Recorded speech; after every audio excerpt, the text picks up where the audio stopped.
Getting into storytime mode here. We have emotes now, Ritz. I've got some cute mushroom emotes now. Congo just used the love one. Okay. Iron John. Once on a time when there was a king who had a great forest. They are so cute, right? My friend Sage made them. Once on a time there was a king who had a great forest near his palace, full of all kinds of wild animals. One day he sent out a huntsman to shoot him a roe, but he did not come back. Perhaps some accident had befallen him, said the king, and the next day he sent out 2 more huntsmen who were to search for him, but they too stayed away. Then on the 3rd day he sent for all his huntsmen and said, "Scour the whole forest through, and do not give up until ye have found all 3. But of these also none came home again, and of the pack of hounds which they had taken with them, none were seen more. From that time forth no one would any longer venture into the forest, and it lay in deep stillness and solitude. Nothing was seen, but sometimes an eagle or a hawk flying over it. This lasted for many years, when a strange huntsman came to the king, asking for work and offered to go into the dangerous forest. The king, however, would not give his consent, and he said, "It is not safe in there. I fear to fare you with no better than with the others, and will never come out again." The huntsman replied, "Lord, I will venture it at my own risk, fear I know nothing." The huntsman therefore betook himself with his dog to the forest. He was not long before the dog fell in with some game and wanted to pursue it, but hardly had the dog run 2 steps when he stood before a deep pool and could not go no further. Then a naked arm stretched itself out of the water and seized him and drew him under. When the huntsman saw that, he went back and he fetched 3 men to come with buckets and bail out the water. When they could see the bottom, there lay a wild man whose body was brown like rusty iron, whose hair hung over his face down his knees. They bound him with cords and led him away to the castle. There was great astonishment over the wild man.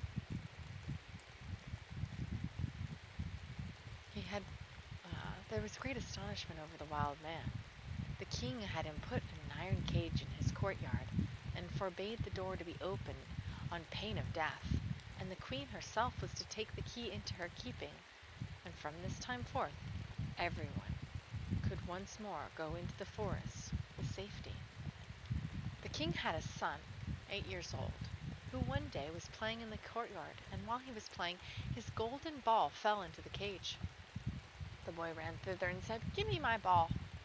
"Not till you have opened the door for me," answered the man. "No," said the boy, "I will not do that. The king has forbidden it," and ran away. The next day, he again went and asked for his ball.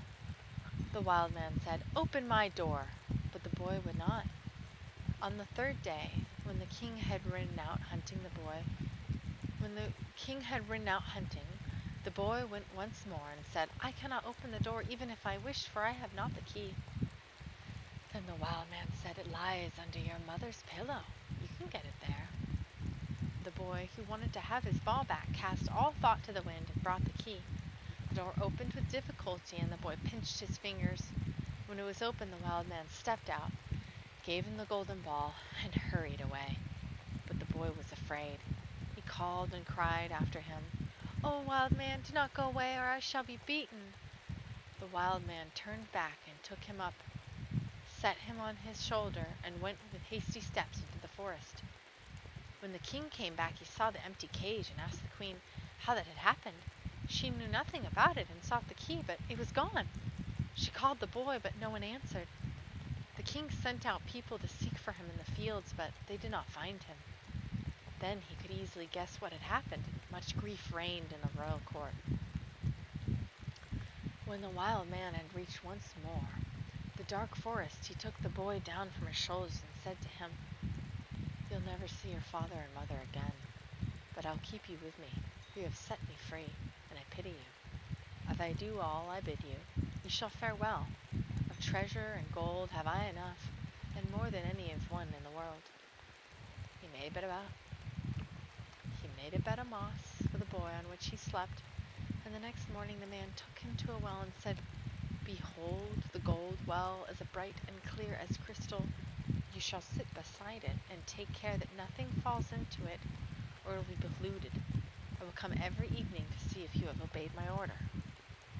The boy placed himself by the margin of the well, and often saw a golden fish or a golden snake show itself therein, and he took care that nothing fell in. As he was sitting thus, oh, thank you so much, Congo.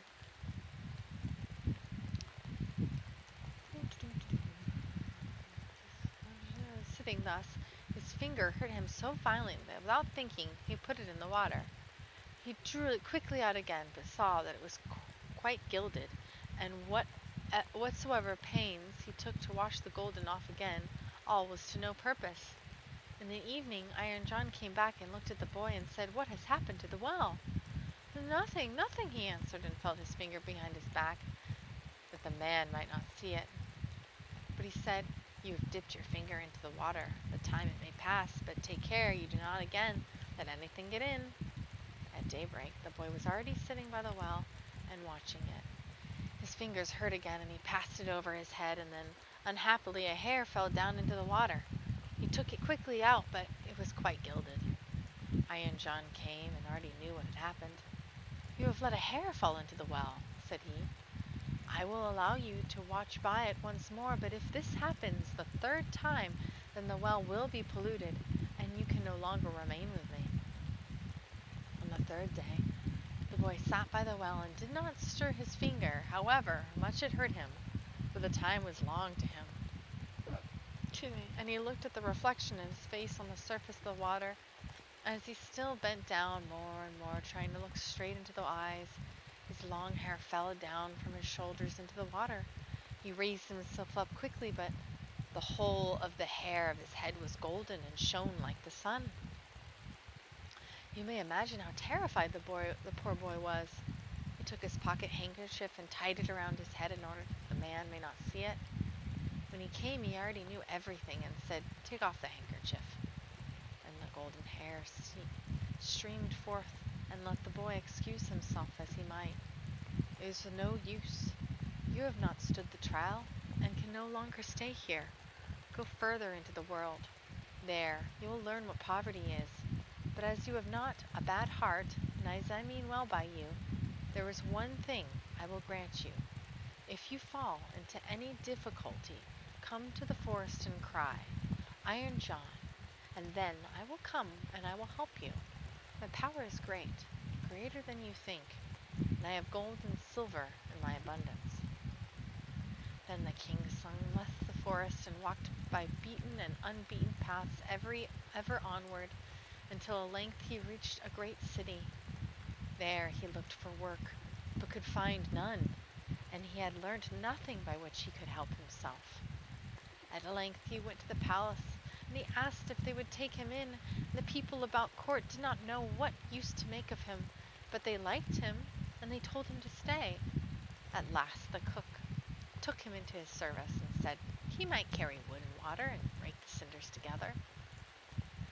Once when it happened that no one else was at hand, the cook ordered him to carry the food to the royal table, but as he did not like to let his golden hair be seen, he kept his little hat on. Such a thing as that had never come under the king's notice, and he said, When you serve at the royal table, you must take off your hat. He answered, Oh Lord, I cannot. Then the king had the cook called before him.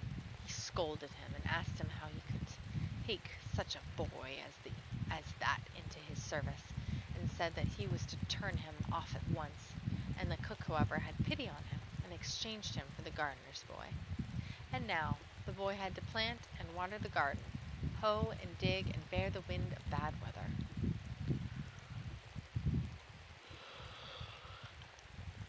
One day in summer, when he was working alone in the garden, The day was so warm he took his little hat off, that the air might cool him.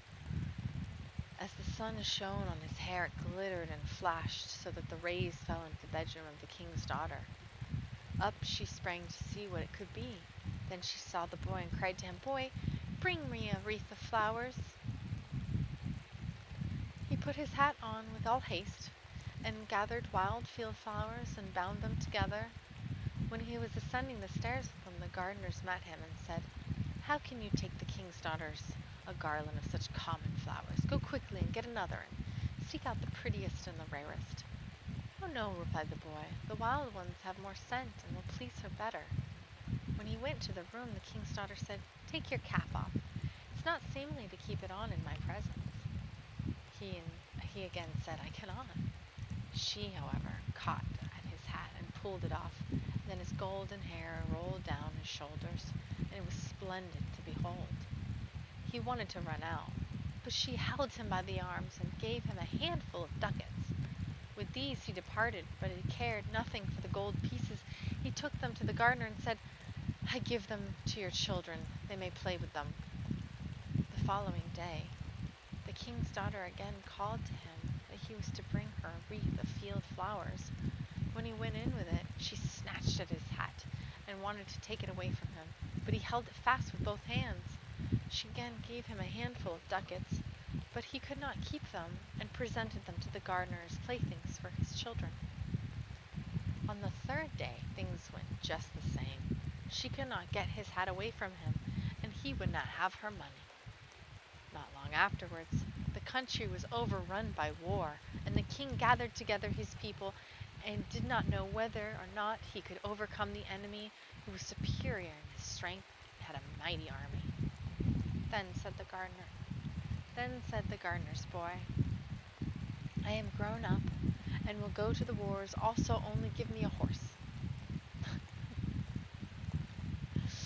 The others laughed and said, "Seek one for yourself. When we are gone, we'll leave one behind us in the stable for you." When they had gone forth, he went to the stable and got the horse. It was lame of one foot and limped hobbly-jig. Nevertheless, he mounted it and rode away to the dark forest. When he came to the outskirts, he called, "Iron John! Iron John! Iron John!" so loudly that it echoed through the trees. Thereupon the wild man appeared immediately and said, "What do you desire?" "I want a strong steed, for I'm going to war." "That you shall have, and still more than you ask." The wild man went back into the forest, and it was not long before a stable boy came out with it, who led a horse that snorted and could hardly be restrained. Behind them followed a great troop of soldiers entirely equipped in iron, and their swords flashed in the sun. The youth made over his three-legged horse to the stable boy, mounted the other, and rode off the lead of the soldiers. When he drew the battlefield, a great part of the king's men had already fallen, and little was wanting to make the rest give way. When the youth galloped thither with his iron, soldiers broke like hurricanes over the enemy and beat down all who opposed him. They began to fly, but the youth pursued and never stopped until there was not a single man left. Instead, however, of returning to the king, he conducted his troop by side roads to the forest and called Iron John. "What do you desire?" asked Wild Man. "Take back your horse and troops, and give me my three-legged horse again." All that he asked was done, and soon he was riding on his three-legged horse. When the king returned to his palace, his daughter went to meet him and wished him joy of his victory. "I am not the one who carried away the victory," said he, "but a stranger knight who came to my assistance with his soldiers." The daughter wanted to hear who the stranger knight was, but the king did not know, and said he followed the enemy and did not see him again. She inquired of the gardener where this boy was, but he smiled and said, "He has just come home on this three-legged horse, and the others have been mocking him and crying." "Here comes our hobbly-jig back again," they asked. "Under what hedge have you been lying sleeping all the time?" He, however, answered, I did the best of all, and would have gone badly without it would have gone badly without me. And then he was ridiculed still more. The king said to his daughter, I will proclaim a great feast that shall last for 3 days, and ye shall throw a golden apple. Perhaps the unknown will come to it. When the feast was announced, the youth went out to the forest and called to Iron John. What do you desire? Asked he. That I may catch the king's daughter's golden apple. It is as safe as if you had it already, said Iron John. You shall likewise have a suit of red armor for the occasion, and ride on a spirited chestnut horse. When the day came, the youth galloped to the spot, took his place among the knights, and was recognized by no one. The king's daughter came forward and threw a golden apple to the knights. None of them caught it but he. Only as soon as he had it, he galloped away. On the second day, Iron John equipped him as a white knight and gave him a white horse. Again, he was the only one who caught the apple, and he did not linger an instant but galloped off with it. The king grew angry and said, This is not allowed. He must appear before me and tell his name. He gave the order that if the knight who caught the apple should go away again, they should pursue him, and if he would not come back willingly, they should cut him down and stab him. On the third day, he received from Iron John a suit of black armor and a black horse. Again, he caught the apple, but when he was riding off with it, the king's attendants pursued him, and one of them got so near that he wounded the youth's leg with the point of his sword. The youth nevertheless escaped from them, but his horse leapt so violently that the helmet fell from his head, and they could see that he had golden hair. They rode back and announced this to the king. The following day, the king's daughter asked the gardener about his boy. He is at work in the garden. The queer creature has been at the festival too, and only came home yesterday evening. He has likewise shown my children 3 golden apples, which he has won. The king had him summoned in his presence. He came again, had his hat on his head, but the king's daughter went up to him and took it off. Then his golden hair fell down over his shoulders, and he was so handsome that all were amazed. Are you the knight who came every day to the festival? Always in different colors, and who caught the 3 apples? Asked the king. Yes, answered he, and here are the apples. And he took them out of his pocket and returned them to the king. If you desire further proof, you may see the wound in which your people gave me when they followed me. But I am likewise the knight who helped you win your victory over your enemies. If you can perform such deeds as that, you are no gardener's boy. Tell me, who is your father? My father is a mighty king, and golden have I plenty, and as much as I require. I well see, said the king, that I owe thanks to you. Can I do anything to please you? Yes, answered he, that indeed you can. Give me your daughter to wife.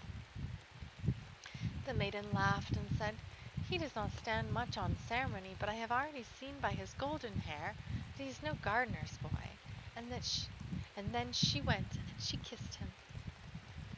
His father and mother came to the wedding.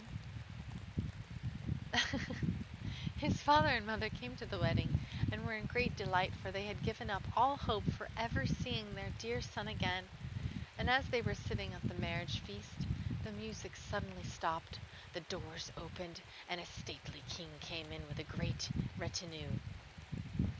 He went up to the youth, embraced him, and said, I am Iron John, and was by enchantment a wild man, but you have set me free. All the treasures which I possess shall be yours. The end.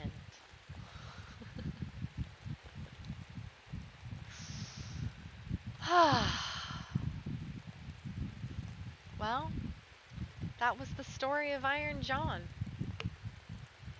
It wasn't too bad. Definitely took some twists and turns. But yeah, it wasn't violent. It wasn't scary. It wasn't gruesome. It was a little spooky.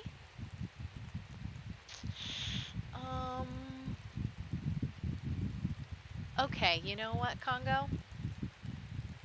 It's a relatively short one. So yes, I'll give you one more story. One more story. Okay? You can almost always get one more if it's short. So here we go. Clever Elsie.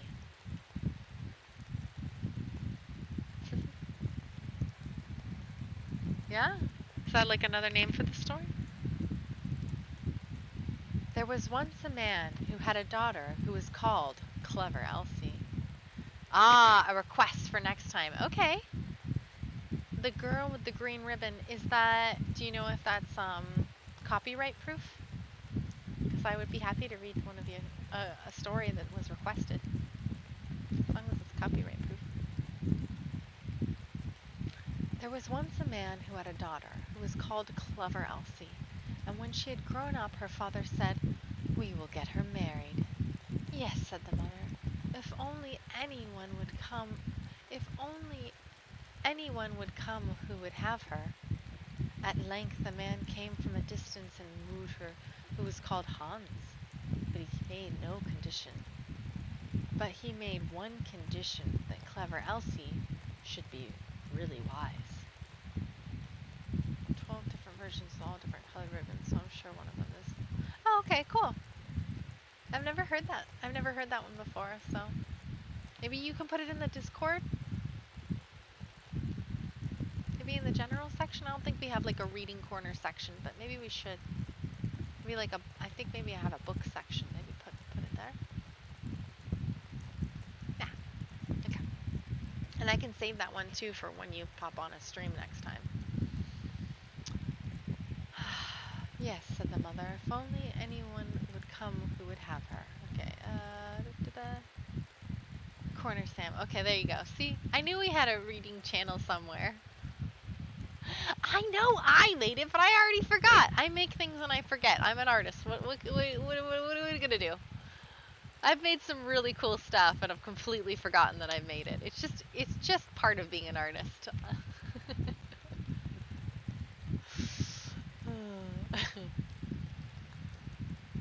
Okay, where was I? "Oh," said the father, "she's sharp enough." And the mother said, "Oh, she can see the wind coming up the street and hear the flies coughing." "Well," said Hans, "if she is not really wise, I won't have her." When they were sitting at dinner and had eaten, the mother said, "Elsie, go into the cellar and fetch some beer." Then Clever Elsie took the pitcher from the wall, went into the cellar, and tapped the lid briskly as she went, that time might not appear long. When she was below, she fetched herself a chair, and set it before the barrel, so that she had no need to stoop, and did not hurt her back, or do herself any unexpected injury. Then she placed the can before her and turned the tap, and while the beer was running, she would not let her eyes be idle, but looked up at the wall, and after much peering here and there, saw a pickaxe exactly above her, which the masons had left her by mistake. Then Clever Elsie began to weep and said, "If I get Hans, and we have a child, and he grows big, and we send him into the cellar here to draw beer, then that pickaxe will fall on his head and kill him." Then she sat and wept and screamed with all the strength of her body over the misfortune which lay before her. Those upstairs waited for the drink, but Clever Elsie still did not come up.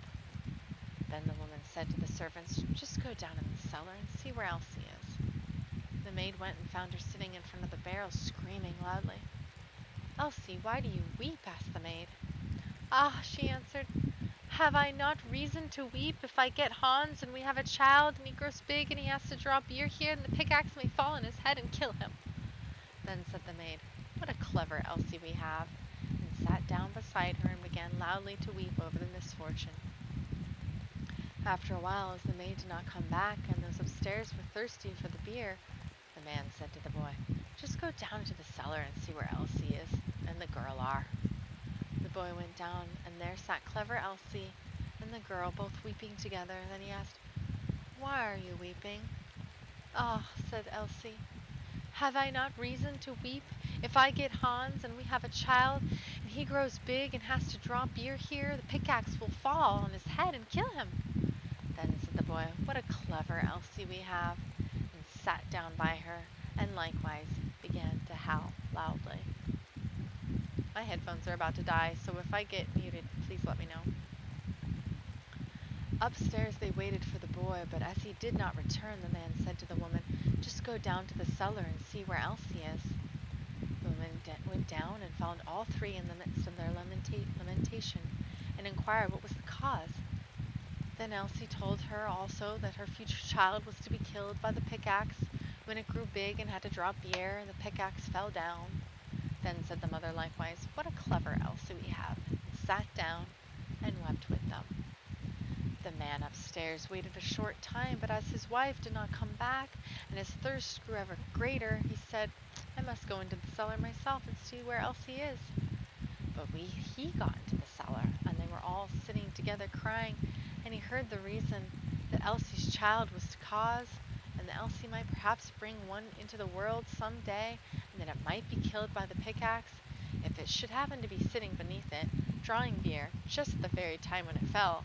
He cried, oh, what a clever Elsie! And sat down, likewise wept with them. The bridegroom stayed upstairs alone for a long time. Then, as no one came back, he thought, they must be waiting for me below. I too must go there and see what they're about. When he got down, all five of them were sitting screaming and lamenting, quite piteously, each outdoing the other. What misfortune has happened then? Asked he. Oh, dear Hans, said Elsie, if we marry each other and have a child, and he is big, and we perhaps send him here to draw something to drink, then that pickaxe, which has been left up there, might dash his brains out, if it were to fall down, so have we not reason to weep?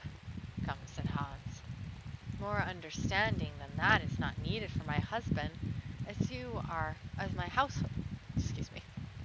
Come, said Hans, more understanding than that is not needed for my household, as you are such a clever Elsie. I will have you. And he seized her hand, took her upstairs, and with him and married her. After Hans had had her some time, he said, wife, I'm going out to work and earn money for us. Go into the field and cut the corn, that we may have some bread. Yes, dear Hans, I will do that. After Hans had gone away, she cooked herself some good broth and took it into the field with her. When she came to the field, she said to herself, what shall I do? Shall I shear first, or shall I eat first, or... Oh, I will eat first. Then she emptied her basin of broth, and when she was fully satisfied, she once more said, what shall I do? Shall I shear first? Shall I sleep first? I will sleep first. Then she lay down among the corn and fell asleep. Hans had been at home for a long time, but Elsie did not come. Then said he, what a clever Elsie I have. She is so industrious that she does not even come home to eat. As, however, she still stayed away, and it was evening. Hans went out to see what she had cut, but nothing was cut, and she was lying among the corn asleep. Then Hans hastened home and brought a fowler's net with his little bells and hung it around about her, and she still went on sleeping. Then he ran home, shut the house door, and sat down in his chair and worked. At length, when it was quite dark, clever Elsie awoke, and when she got up, there was jingling all around her, and the bells rang at each step she took. Then she was frightened and became uncertain whether she really was clever Elsie or not, and said, is it I, or is it not I? But she knew not whatever answer to make this, and stood for a time in doubt. At length she thought, I'll go home and ask if it be I, or if it be not I. They'll be sure to know.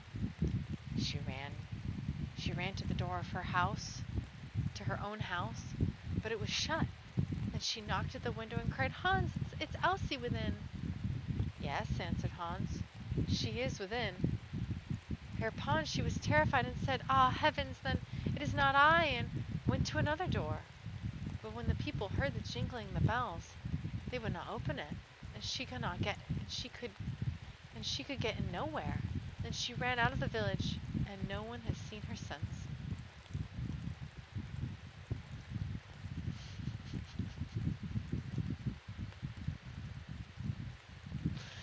Well, that was an interesting one for sure. It wasn't very dark, but it also just kind of ended on a weird cliffhanger, right? Just kind of a strange cliffhanger. Yeah, she like had an existential crisis, thought she wasn't who she was. Like it kind of seemed like a ghost story. Like she died and she thought she was a ghost.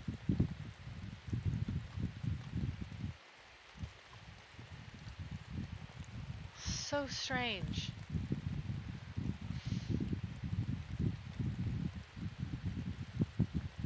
Right? Just move the axe. I can't believe they didn't circle back to that part. Or like I thought for sure he was gonna come down there and be like, "Oh, you said you were wise, but you're not wise at all. Just move the axe." Well, then take a nap. She didn't deserve all that. Yeah, exactly. She didn't deserve all that. Oh my goodness, that was just pure chaos. Okay, well you can see my headphones are gonna die.